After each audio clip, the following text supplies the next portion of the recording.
Cette journée est placée sous les auspices de Camille Gronkowski, qui fut, à son tour, conservateur du Petit Palais, le musée des Beaux-Arts de la ville de Paris. Alors, du coup, à mesure, je vous indiquerai des liens que peut-être vous ne connaissez pas avec la bibliothèque. Donc, on va commencer par la dernière des expositions du 19e siècle, c'est-à-dire l'exposition de 1900, parce qu'en fait, vous allez voir que nous n'en verrons vraiment précisément que deux. L'exposition universelle de 1867 et l'exposition universelle de 1878. Mais l'un des hauts patronages de ce colloque, c'est aussi l'Europe. Et même si ça n'apparaît pas au premier regard, il se trouve que la collection du TUI est beaucoup plus européenne qu'elle n'est française, comme d'autres noms qui ont été évoqués et dont les collections sont devenues des musées. Les Czartoryski, Dialinska, entre autres. Donc, commençons par l'inauguration du Petit Palais en 1901. Le bâtiment, conçu par Charles Giraud, avait été conçu pour l'exposition universelle. Il était destiné à devenir le musée de la ville de Paris. Il fut donc ainsi inauguré. Simplement, il n'y avait rien à mettre dedans. Il servit à héberger les services de l'architecture. Évidemment, tout changea à la mort de quelqu'un qui était devenu un parfait inconnu en France, même si sa mort fut couverte mondialement par la presse, Auguste Duthuit. Le 11 décembre 1902, commençons par l'inauguration, on verra après pourquoi ça s'est précipité à ce point. En présence du président de la République, M. Émile Loubet, eut lieu l'inauguration de la collection Duthuit. Je vais me débrouiller comme je peux avec les flèches. Je suis nulle avec ça. C'était ici. Toujours là. D'accord. Alors, comme vous pouvez le voir, on inaugurait la collection Duthuit et quelque chose de beaucoup moins prestigieux, le musée municipal, qui, lui, ouvrait ses galeries à des commandes publiques que la ville de Paris avait patronnées. La collection Duthuit, c'était une merveille. Comme on le disait à l'époque, c'était probablement le dernier grand musée privé qui exista. Il avait été constitué sur plus d'une soixantaine d'années. On situe le début de la collection vers 1832 et le dernier vivant des Duthuit, qui étaient deux, Eugène et Auguste, est mort en 1902 et il venait de publier les antiques, une partie des antiques, un supplément daté de 1901, puisqu'en 1901, il achetait encore. Il mourait à presque 90 ans. Son frère aîné, Eugène, beaucoup plus connu à Paris, était mort, lui, en 1886. Et il y avait des clauses à cette prestigieuse donation. En effet, la ville n'avait que 2 mois pour accepter le legs, qui donc était constitué de quelques 20 000 œuvres, une dotation des immeubles, dont un justement a des liens avec ici. En effet, en fait d'immeubles, pour l'un d'entre eux, on peut parler d'un véritable pâté de maison entre la rue Cadet et la rue Lafayette, dans lequel se trouve un hôtel particulier qui s'appelle l'hôtel Chromo-Dubourg, dans lequel Pleyel a organisé des concerts en tant que locataire de la famille Duclos Duthuit. Et c'est cet immeuble dans lequel Chopin a joué, qui faisait partie de la dotation Duthuit, offerte à la ville de Paris, l'un des deux. L'autre étant situé boulevard des Filles du Calvaire, au coin de la rue de Commines. La collection est devenue, par la suite, la collection de deux bourgeois rouennais. Il importe peut-être de faire ressurgir la personnalité des collectionneurs. La collection est entrée dans le musée a effacé la collection, et ensuite, bien évidemment, s'est effacée l'histoire de la collection et des collectionneurs. Or, avec ces deux immeubles et 500, j'oublie toujours, 542 actions de la Banque de France, parce qu'effectivement, les Dutuit étaient après les Rothschild.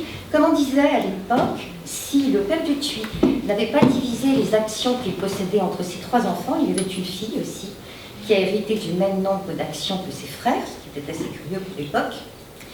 Donc, si ces actions n'avaient pas été divisées, Dutuit aurait été le plus gros actionnaire de la Banque de France. Comme elles étaient divisées, c'était Rothschild qui était le premier. Voilà pour les bourgeois rouennais. Passons à Rouen. Eugène Dutuit est né à Marseille. Il a vécu aussi à Rouen, où les Dutuit avaient un hôtel particulier, et ils avaient aussi dans la campagne normande 2 châteaux, dont un qu'ils avaient fait construire. Et il est enterré au Père-Lachaise. C'est une des obligations qui accompagnent d'ailleurs le lait, c'est l'obligation de l'entretien de la sépulture. C'est modeste comme obligation. Et le deuxième, Auguste, lui était né à Paris, et il a vécu plus de 60 ans de sa vie à Rome. Il est enterré au Campo Verano. Donc, son testament prévoyait que si la ville de Paris ne remplissait pas les clauses, acceptation du lait dans les 2 mois, installation et ouverture au public dans ces 3 ou 4 mois qui suivaient. C'est assez curieux parce qu'on a l'impression qu'il se méfiait de l'administration. C'est 4. Voilà. Et si ceci n'était pas réglé comme il le souhaitait, l'obligation évidemment de présenter la collection dans son entièreté, accessible de façon gratuite au public, surtout aux travailleurs, pour toujours. Sinon, c'était la ville de Rome qui héritait dans les mêmes conditions, sachant toutefois qu'entre 1886, date des premiers testaments, et 1902, à un moment donné, l'identité des légataires a changé. Pour la ville de Rome, pendant un long moment, l'héritier putatif était le Museo Industriale, cofondé par un de ses grands amis, Augusto Castellani. Et à Paris, c'était ce qui était devenu l'Union centrale des arts décoratifs. Mais ensuite, le temps passant, les conditions évoluant, parce qu'il y a des contingences historiques et matérielles dans l'histoire des collections, comme des hommes et des nations, les légataires devenaient, à Paris, la ville de Paris, et sinon l'Accademia dei Lincei à Rome. Ceci pour vous donner quelques indications sur les évolutions d'une collection qui, je vous rappelle, couvre plus d'une 60aine d'années. Et bien évidemment dans un contexte historique qui fut extrêmement mouvementé. Donc nous venons de voir apparaître des noms, ceux de Castellani en particulier, et comme je vous le disais, Auguste Dutuit a vécu 60 ans à Rome. Comme il le disait d'ailleurs lui-même, il disait que si donc la ville de Paris ne souhaitait pas prendre ce lait, la totalité irait à la ville de Rome, où j'ai habité pendant plus de 50 ans et qui a bien quelques droits à mon affection. Il était, oserais-je dire, aussi italien que français.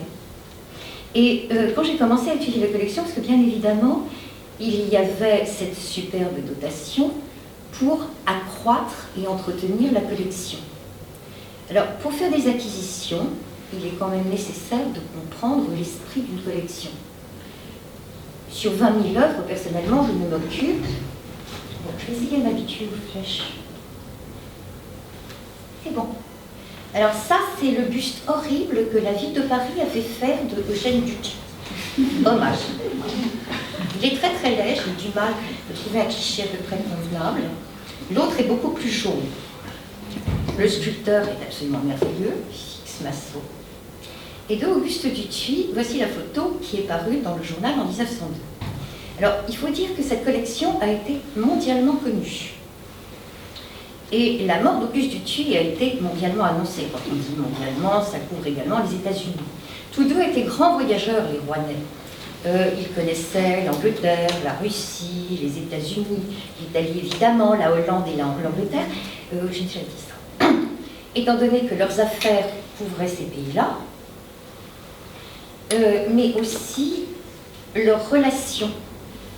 En fait, elles se situent dans un cercle pas si privé que ça, de gens qui ont beaucoup de moyens, un sens aigu des obligations que constitue une fortune, et en fait, très vite, cette collection, ils l'ont conçue pour la mettre au service du public. D'où le fait que, de leur vivant, effectivement, elle fut très connue, parce qu'elle a été, par partie, présentée dans toute une série d'expositions. Les expositions organisées par l'Union centrale des arts décoratifs à partir de 1865, et les expositions universelles.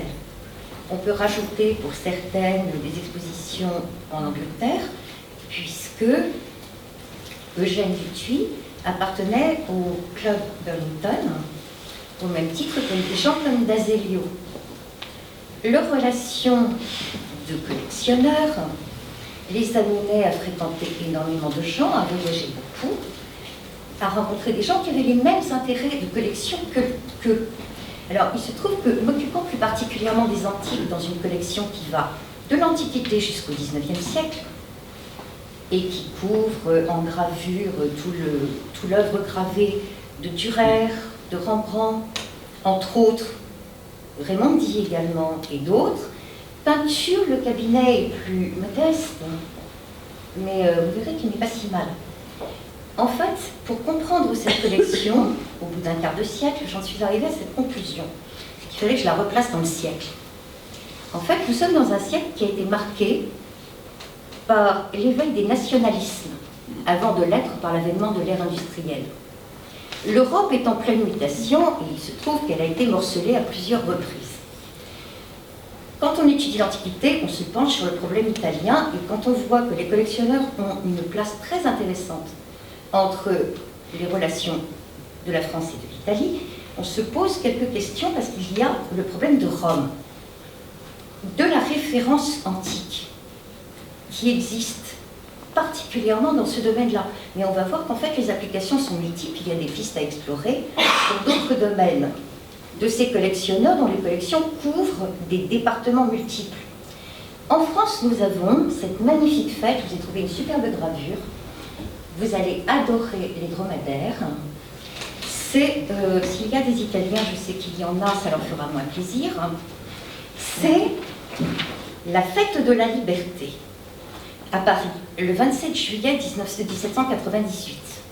C'est l'arrivée à Paris des œuvres d'art italiennes sous forme d'un cortège triomphal à la romaine dans la nouvelle Rome, la mère des arts et des lettres. En effet, les réparations, voilà. Les réparations financières se payent en œuvres d'art.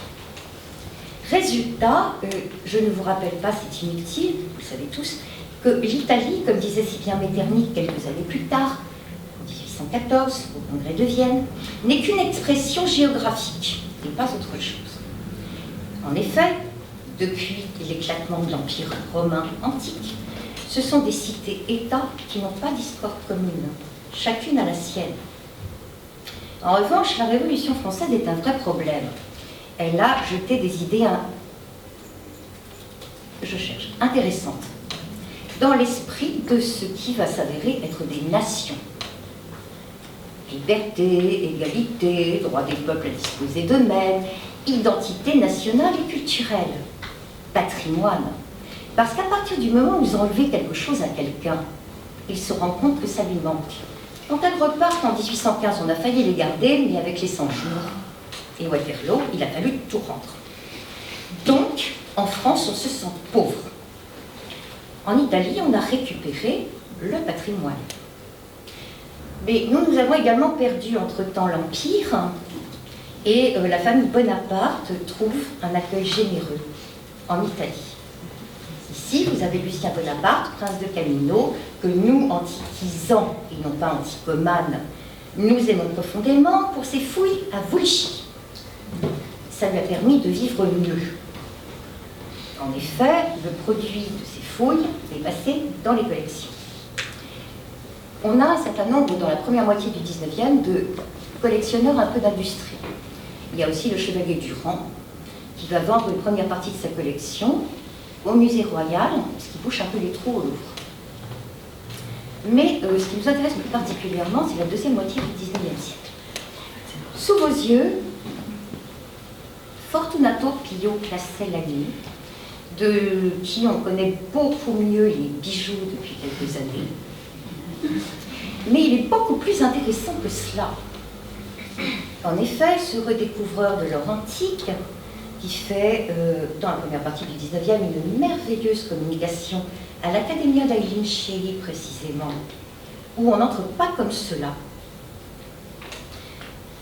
entreprend avec ses fils de boucher lui aussi un trou. Alors, il est très intéressant de noter, tout ça ce sont des gens, enfin pas Michelangelo Caetani, mais les fils Castellani sont de grands familiers des Dutuis au fil des années. Il est intéressant de le constater parce qu'ils ont d'autres amis en commun. Michelangelo Caetani, dont on voit parfois dans les manuels qu'il faisait des dessins pour la firme Castellani, c'est quand même à hurler de rire. Michelangelo Caetani, prince de Teano, duc de Samonetta, patronne Pio Castellani pendant une trentaine d'années. Quant à la duchesse, elle collectionne et elle reçoit beaucoup. Pio Castellani, ses bijoux sont fureur et lui aussi reçoit énormément. Et en fait, dans ces salons, nous trouvons toute l'élite européenne. On y trouve des gens comme Théophile Gautier, on y trouve au fil des années d'autres personnes, des familiers de Flaubert. Donc en fait, on va voir sur 2 générations, on y a la jeune France, pour la partie française, s'entend. Mais toute l'Europe se retrouve chez Castellani. C'est un parcours obligé. J'ai omis de vous rappeler que nous sommes dans une Europe, aujourd'hui on dirait fliquée. Il y a la police partout, ça vaut aussi bien pour la France, quel que soit son régime, que pour les États italiens. Et il y a, comment dire, une société cosmopolite de poètes, de musiciens. Rossini, par exemple, qui vit tout autant à Paris qu'en Italie, mais qui va également donner des concerts en Angleterre, voire en Amérique. Tous ces gens, dans cet univers cloisonné, n'ont pas de frontières, pas plus que les œuvres qu'ils collectionnent. Or, tous ceux qui se situent dans un certain cercle, et c'est le cercle de l'Union centrale des arts décoratifs appliqués à l'industrie, sont des gens dont les collections finiront dans des musées et qui, entre-temps, vont entretenir des relations sur lesquelles on peut réellement s'interroger. Parce qu'ils se retrouvent très régulièrement entre collectionneurs pour discuter. Ils fréquentent des marchands qui sont très importants aussi. Parce que chez ces marchands, à Rome, Martinetti, à Naples, Raffaele Barbone, ont tous en commun de publier ce qu'ils possèdent et d'ouvrir leur cabinet très largement. Ce qui fait qu'en fait, on a un mouvement permanent de personnes, on peut dire pour certains de personnalités, qui ont l'argent, les relations et l'influence, et comme les artistes voyagent sans avoir à donner de compte. Quand vous êtes un maniaque de la collection, franchement, c'est totalement normal, comme faisait Auguste Dutuis d'ailleurs, de passer son temps entre Rome, Florence, Venise et Naples. Il n'y a aucun problème. On est dans des nationalités différentes, parce que c'est un problème. Florence, c'est le Grand-Duché de Toscane, Naples, c'est le royaume des 2 Siciles, Venise, autrichienne, enfin bref, c'est un véritable bonheur. Et pour ces gens-là, il n'y a pas de police. En revanche, ils évitent d'écrire. Et ça, c'est embêtant pour nous. Parce que moi, j'ai travaillé beaucoup sur les quelques malheureuses lettres qu'il envoyait à son frère qui se sont conservées, mais du côté italien, on n'a jamais rien retrouvé. Bizarre.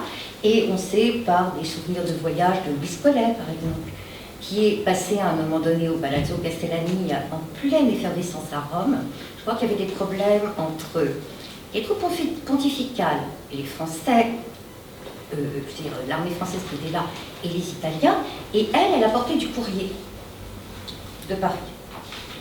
Parce qu'en fait, ces gens ont des moyens de communication qui échappent totalement aux surveillances.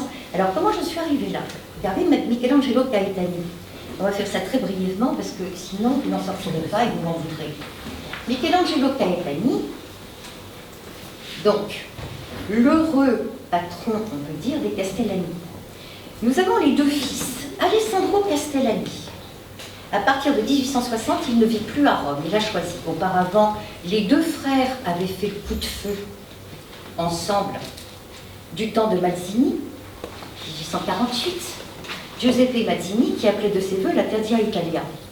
Après la Rome des empereurs, la Rome des papes, lui, il avait en tête une Rome du peuple, avec des idéaux de liberté et d'égalité pour donner un modèle à l'Italie et à l'Europe. Répondent présents un certain nombre de personnes comme Augusto Castellani, qui va prendre la suite de Pio, et Alessandro. Et les deux sont arrêtés en 1849 quand le pape est rétabli à Rome, avec l'aide des troupes françaises, parce que la France va énormément soutenir le pape dans toute cette période, ce qui va lui poser d'ailleurs de gros problèmes. Alors Alessandro et Augusto, lui se range. Et l'année où son frère quitte Rome définitivement jusqu'en 1870, lui, il épouse la fille du ministre des armées pontificales. C'est pratique. Le père est l'orfèvre du Saint-Père. À la première exposition que Théophile Gautier va massacrer, première exposition, si je la retrouve, Pio Castellani expose un ciboire qui est la propriété du prince abbé Lucien de Camino, et qui est le suiveur. C'est le deuxième fils de celui que je vous ai montré tout à l'heure. Et ça, c'est présenté en 1855, c'est bien cela, à la première des expositions universelles organisées par Louis-Napoléon Bonaparte, Léon III, à Paris. Donc ça, c'est dans la section industrielle. Voilà, et écrit Théophile Gautier à propos de la section art moderne, qu'elle est totalement nulle et que Rome n'est plus qu'une ville-musée. En d'autres termes, il n'est pas flatteur du tout pour les États pontificaux. Alors, en 1857, il y a eu un problème de collection, là encore. C'est Campana. La collection Campana, 1857, c'est le scandale du Mont-Piété. La collection Campana, le pape ne la rachète pas. Les Castellani voulaient qu'elle reste à l'Italie, à Rome, pardon. Rome, il est trop tôt. Parce qu'elle est le patrimoine. Ça n'a pas été fait. Donc, Pio engage ses deux fils dans une entreprise familiale qui va consister à investir les bénéfices de l'entreprise Castellani dans la reconstitution d'une collection qui réparera le vide laissé par le départ du musée Campana. Alors, Campana, comme vous le savez, n'est pas arrivé qu'en France. Là, vous avez Giuseppe Mazzini qui s'est retrouvé le Jean devant ensuite. Et nous arrivons au prince Napoléon, c'est assez logique, parce que il a été chargé par son cousin, Napoléon III, d'organiser 3 expositions universelles. La première, celle de 1855, qui devait donner une légitimité au Second Empire, dans la tradition du directoire, bien évidemment, parce qu'on avait une tradition antérieure en France. 1862, l'exposition universelle avait lieu à Londres, et c'est le prince Napoléon qui était chargé d'organiser. Et enfin, la dernière exposition universelle du Second Empire, celle de 1867, le commissaire à l'origine, c'est Louis-Napoléon, qui en 1859, il est collectionneur aussi, j'ai oublié de vous le dire, mais cela va de soi. Sa collection d'antiques a été vendue à Paris en 1868, pour des raisons tout à fait particulières. Donc, il est trop tard, il va falloir ça. Donc, Théophile Gautier, on en a déjà parlé. Garibaldi, est-ce la peine de vous en parler? Il est ami avec Louis-Napoléon, il est ami avec beaucoup de gens, Alexandre Dumas, etc. Je vais revenir en arrière parce que... non, je vais aller en avant. Gautier arrive. Je suis en train de faire toute la communication. Aïe, aïe, aïe. Je n'arrive pas à venir en arrière. Bon, je vais prendre le fil pendant qu'on cherche. catastrophe. Il me reste combien de temps? 5 minutes? Il te reste 5 minutes. Oui, c'est ça. Alors, on va y aller très rapidement. Donc, Louis-Napoléon a épousé en 59 la fille de Victor Emmanuel. Comme je le disais, il a été chargé d'organiser les différentes expositions universelles.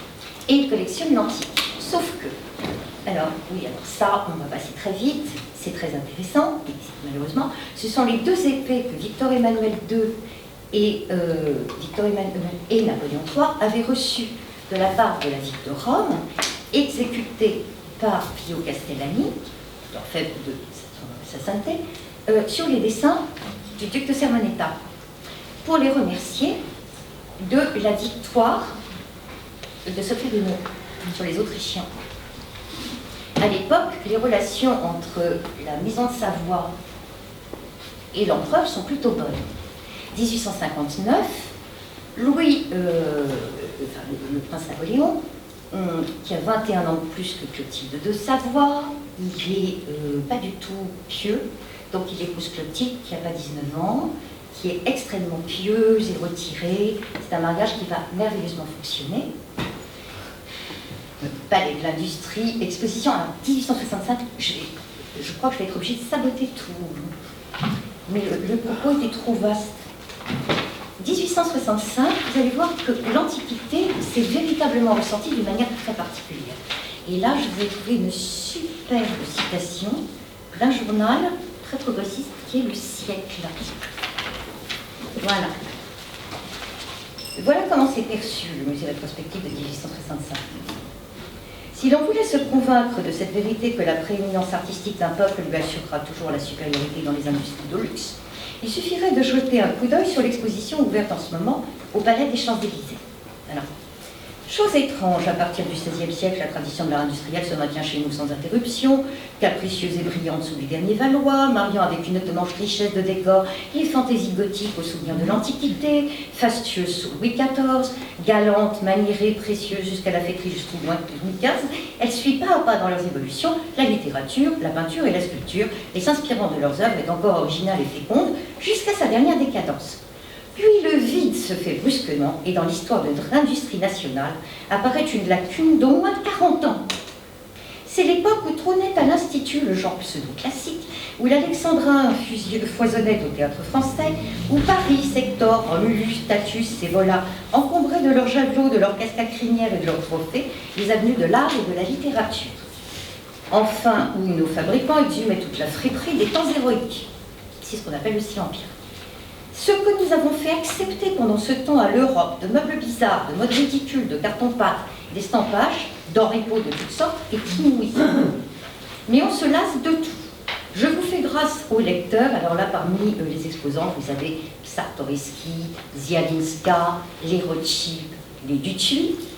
Je vous fais grâce aux lecteurs des armes en pierre et des poteries primitives grecques et romaines, vu le déplaisir que me causent toujours les antiquités vermoulues de l'âge de pierre et de l'âge de bronze. Je ne donnerai pas 50 centimes d'une hache en silex, eût-elle son emmanchement, et l'eût-on trouvé au milieu du diluvium, enfoncé dans le crâne d'un animal plus ou moins amphibie. Quant à la poterie étrusque et romaine, je pense que Tarquin le Superbe avait placé au sommet du temple de Jupiter Capitolin un quadrige triomphal en terre cuite. On voit très bien l'arc de triomphe du carrousel avec les 4 chevaux en sous-titrage, fabriqué à Veilly. Si cela ressemblait au tombeau à personnage du musée de Campana, cela ne devait pas être gai. Le vase étrusque eut, il est vrai, ses jours de vogue. On s'intéressait volontiers à ce peuple sensuel et bambocheur qui, au lieu d'écrire son histoire, s'amusait à en illustrer sa vaisselle. Voilà, ça, c'est l'Antiquité et l'Empire, fustigés du même coup. Alors, comme du coup, on va faire une sélection, alors un aperçu de la partie peinture de la collection Dutuy, avec l'autoportrait de Rembrandt. Les reliquaires, en fait, les Dutuy ont toujours acheté à contre-courant de ce qu'on appellerait la mode. On passe. Les Czartoryski, Czartoryska, etc. Ça, ce sont tous les personnages Charles Flequet. On est arrivé là à l'exposition, la dernière de l'Empire. Le malheureux qui, lui, passera sa vie en Nouvelle-Calédonie au bagne. Il est entré, il avait 20 ans. Et là, nous avons la fête de nuit aux Tuileries, parce que la merveilleuse fête impériale, cette exposition universelle qui a attiré toutes les têtes couronnées, sauf une, Victor Emmanuel n'est pas venu. Quant à Louis-Napoléon, il avait démissionné. De son côté, il avait fait 2 discours, l'un, et les deux d'ailleurs, en faveur de la Pologne et contre le pouvoir temporel du pape. Pendant l'exposition, eh bien, ça ce sont les désastreux résultats de la campagne du Mexique. François-Joseph était à Paris quand on a appris le 1er juillet que son frère avait été exécuté. Ça tombait mal parce que Napoléon III recherchait à ce moment des alliances contre le nationalisme prussien galopant. En Italie, il était fort mal perçu. Alors là, vous avez... parce que aussi bien Eugène que Auguste ont publié des livres magnifiques avec les plus modernes des procédés de reproduction. Ils soutenaient également la résurrection de l'art de la gravure. Et évidemment, nous avons le siège de Paris, la chute de l'Empire, le siège de Paris, la Commune et les incendies. Or, ces incendies, on a d'abord eu les dégâts causés par les Prussiens qui ont été absolument épouvantables. Il y a eu une volonté d'anéantissement du patrimoine artistique. J'ai oublié de vous dire qu'en 1867, à l'exposition universelle, dans le pavillon prussien, tout le monde avait remarqué le canon Krupp. Mais on avait également remarqué le manque de production artistique. Et il se trouve qu'ils se sont beaucoup intéressés à Fontainebleau, à Sèvres, à toutes ces sortes de choses. Et heureusement, on a eu le temps de déménager au moins une partie. Il y a quand même eu des dégâts. Et puis il y a eu la semaine sanglante et les incendies de la Commune qui ont été désastreux. Les Tuileries ont brûlé. L'hôtel de ville a brûlé avec toutes ses collections. Il y avait l'état civil, mais il y avait aussi toutes ces merveilleuses collections. Les collectionneurs qui étaient vivants, genre Didot, Ambroise Didot, dont les livres étaient renommés dans toute l'Europe. La collection du Tuy, en partie, elle avait été présentée non seulement en 67, mais en 69, à la dernière grande manifestation impériale. Elle se trouvait de l'autre côté de la Seine, du côté où ça brûlait chez un marchand. Et en Angleterre, à Londres, un journal qui s'est intéressé de près aux dégâts culturels, alors que pendant ce temps-là, des gens comme Flaubert s'étonnaient de l'indifférence dans laquelle on avait laissé saccager la France. Le journal londonien s'intéressait effectivement au patrimoine artistique. Et la seule collection qu'il retenait, c'était la collection du Tuy. On va passer très vite. Alors, regardez bien, parce que là, vous avez Monet, juin 78. C'est la grande exposition universelle organisée par la Troisième République. C'est un événement, on va finir là-dessus, absolument historique à plus d'un point de vue pour l'Europe. D'abord, avec la chute de l'Empire, 2 nouveaux pays ont fait leur apparition. L'Italie, qui n'était qu'une expression géographique en 1814, est désormais constituée avec pour capitale Rome. Les pays, les principautés allemandes du Nord ont été absorbées dans l'Empire prussien et l'Empire germanique a été proclamé dans la Galerie des Glaces à Versailles. Pour la France, le traité de Francfort est une horreur parce que, bon, indépendamment des saccages, la France est mutilée de l'Alsace et de la Moselle, c'est-à-dire une partie de la Lorraine. Ceux des Alsaciens et des Lorrains qui choisissent de rester français vont majoritairement partir pour l'Algérie. Et nous avons des réparations de guerre à payer de 5 milliards de francs or. Et tant que le dernier franc n'est pas versé, des troupes d'occupation à entretenir en payant quotidiennement. Ça a duré 3 ans. Toute la population sionise et les artistes ont produit pour vendre. Finalement, en 3 ans, les 5 milliards ont été payés. Entre-temps, la République est née, mais elle est née sous des augures assez curieuses, parce que Thiers, qui fut d'une manière très officieuse le premier, était orléaniste. Ensuite, nous avons MacMahon, il était légitimiste. On décide de créer une grande exposition universelle, qui elle est fondée sous le signe de la paix, en 1878.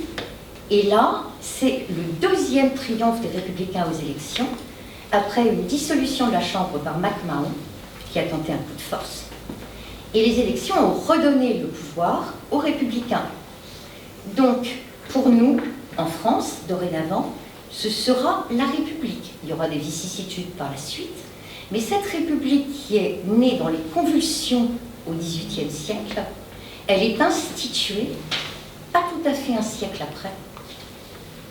En 1878, quand il y a eu le discours d'inauguration, le président du Conseil se demandait ce qu'allait dire le président de la République. Ça, c'est le palais du Trocadéro des Héros qui avait été construit pour l'occasion. Ça, c'est le souvenir de l'exposition de Tutuy. Entre les deux, vous avez vu une sculpture qui se trouve au Petit Palais, qui s'appelle le Gloria Victis, c'est-à-dire gloire aux vaincus, contrairement à Vae Victis, et qui signifie en clair que la France est dorénavant une nation pacifique, qu'elle reprend son rôle dans les arts, dans les lettres et la littérature. C'est l'année des grands discours de Victor Hugo.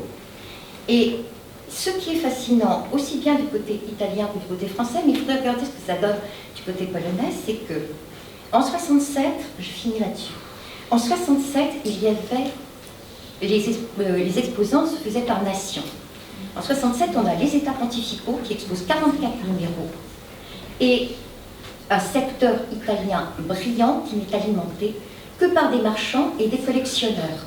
Chez ces marchands et ces collectionneurs, on trouve les Castellani, Tutuy, Czartoryski, Rothschild, etc. En 1878, Alessandro Castellani, qui était un second couteau dans l'organisation de la section italienne en 67, est le grand instigateur pour l'Antiquité. Je finirai en vous disant simplement que dans le gouvernement provisoire que Victor Emmanuel a adoubé en entrant à Rome, à la tête du gouvernement provisoire, il y avait le duc de Sermoneta, et parmi les personnalités du gouvernement provisoire, Alessandro Castellani, Augusto Castellani. Voilà. En fait, ce n'est jamais qu'une étude en cours, c'est une esquisse que je vous ai livrée aujourd'hui.